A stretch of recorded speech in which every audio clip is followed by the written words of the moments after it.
আসসালামু আলাইকুম প্রিয় বন্ধুরা, আশা করি সকলেই ভালো আছেন। বন্ধুরা, আমি এখন আছি আমার সবজি বাগানে। এখানে আমি শীতকালীন কিছু সবজি চাষ করব, এই জন্য কাজ করতেছি। এটা একটা আমার লেবু গাছ আছে, এই লেবু গাছের সামনে ক্যামেরাটা রাখছিলাম। আর এখানে আমি আমার অনেকগুলা কলা গাছ আছে এবং বিভিন্ন শাকসবজি এখানে চাষ করি। কিছুদিন আগে এখানে পাট শাক ছিল, পাট শাকগুলো তুলে নেওয়া হয়েছে, নাইলাগুলো তুলে নেওয়া হয়েছে। এখন এখানে শীতকালীন কিছু সবজি চাষ করব। পাশাপাশি এটা আমার একটা বরবটি গাছ। বরবটি গাছটা মাটির মধ্যেই বরবটি হইতেছিল। এখন কয়েকটা ডালপালা করতে এখানে বরবটি গাছটা তুলে দিলাম। আর সাইডে মানে সবজি বাগানটা এটার সাইডে দেয়া কিছু জায়গাতে কোবায়া এখানে আমি পুঁই শাকের ডাটা আছে, বাজার থেকে পুঁই শাক কিনে আনছিলাম। পুঁই শাকের যে ডাটাগুলো ছিল সেই ডাটাগুলো আমি এখানে লাগাই দেব। পুঁই শাকের ডাটা থেকেও কিন্তু পুঁই শাকের গাছ হয়, সুন্দর গাছ হয়। আমি আগেও এখানে পুঁই শাকের ডাটা লাগাইছিলাম, এখান থেকে অনেক শাক তুলে খাইছি।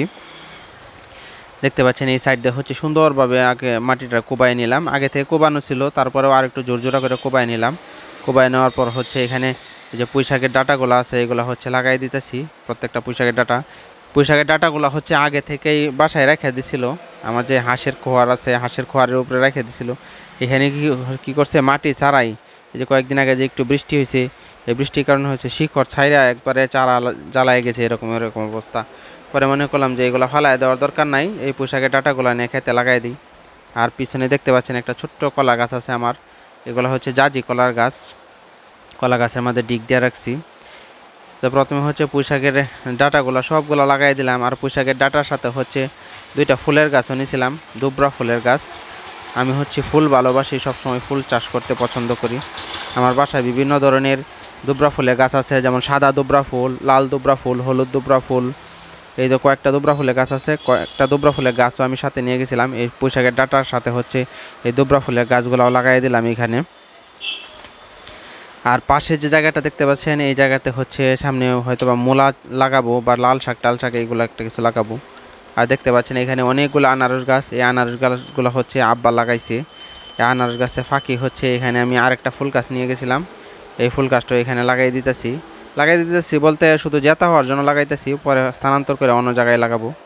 আর এই সাইডে এখানে কয়েকটা গাছগাছালি আছে, গাছগাছালার ডালগুলা ছাড়াইছিল, এগুলা পরিষ্কার করে এখানে লাউ গাছ লাগানোর জন্য একটা গোল করে গর্ত করতেছি। আর অনেক দিন ধরে এখানে শাকসবজি চাষ করা হয় না। এক সাইডে শুধু অল্প পরিমাণে আব্বা চাষ করতো। আমি অনেক দিন ধরে এই খেতে যাই না। রিসেন্টলি আবার মনে মনে চিন্তা করলাম যে না, আমি আবার শাকসবজির চাষ করব কিছু, এই খেতেই গিয়ে চাষ করি। এটা আমার বাসার পাশেই ধোবাওড়াতে। এই জন্য এখানে গোল করে একটা গর্ত করতেছি। এখানে লাউ গাছ লাগাবো। প্রথমে আজকে কোবাই নিতেছি, পরে এখানে গোবর টোবর সার টার দেয়া রেডি করব। তারপর এখানে লাউ গাছ লাগাবো। আমার লাউ শাক খুব পছন্দ। লাউ শাক এবং শিম একসাথে দিয়ে যে শাক রান্না করে খায়, এই শাকটা আমার কাছে খুব ভালো লাগে। এই জন্য লাউ গাছের প্রতি আমার একটা দুর্বলতা আছে। আবার লাউও ভালো লাগে, কচি লাউ খাইতে খুব ভালো লাগে। আমার যে জায়গাটা আছে এই জায়গার পাশেই এই সিনারিটা। এখানে একটা বড় ক্ষেত আছে, গর্ত একটা ক্ষেত আছে। এখানে শাপলা ফুল ফোটে, সুন্দর একটা সিনারি। এখন সন্ধ্যার আগের মুহূর্ত, মানে সন্ধ্যা হয়ে যাইতেছে এরকম একটা ভাব।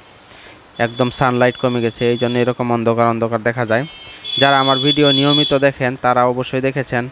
আরেকদিন আমি এখানে দেখিয়েছিলাম যে আমার আনারসের বাগান আছে, এগুলো দেখাইছিলাম।